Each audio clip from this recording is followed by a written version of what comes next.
Alors c'est une question qu'on a souvent, mais souvent avant que les gens aient utilisé la machine. C'est-à-dire, c'est pas sexy, qu'est-ce qui va se passer, comment je vais dormir avec ça, ma femme elle va changer de chambre, je vais être obligé de dormir tout seul, etc.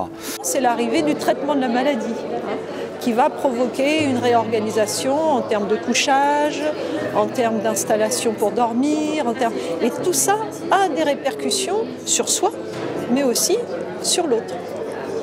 L'impact sur la sexualité, elle ne peut être que dans le regard de l'autre si le partenaire est effrayé ou choqué par ce masque. Ceci dit, il y a au niveau du couple aussi une telle amélioration du confort des nuits que je pense que souvent ça passe au plan secondaire. Je suis touchée par l'apnée du sommeil, j'ai un traitement. Le problème, c'est que je ne sais pas comment en parler avec le médecin et je me dis, finalement, ce n'est pas médical. Ça, c'est du point de vue du patient, du fait que ça bloque la possibilité d'en parler.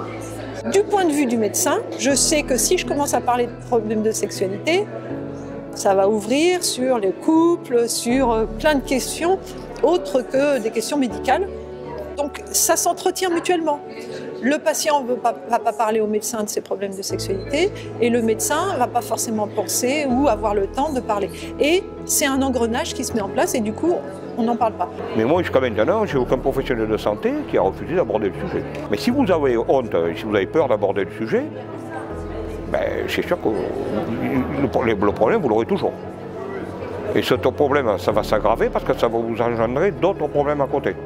C'est un cercle vicieux. Les médecins aussi commencent à se rendre compte que c'est quand même qu'en fait la santé sexuelle fait partie de la santé globalement et que si la sexualité et la santé sexuelle est touchée par la maladie, ça peut avoir des répercussions justement aussi sur l'évolution de la maladie.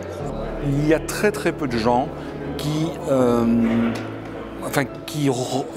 reparlent de ce que ça peut être comme problème.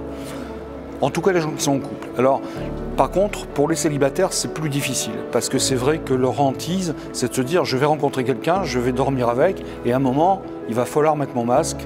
Et là, ça peut effrayer le partenaire, casser une relation. J'ai rarement vu des couples qui se séparaient à cause de ça. Il y a beaucoup d'autres problématiques sous-jacentes, c'est pas le masque lui-même qui a provoqué les choses.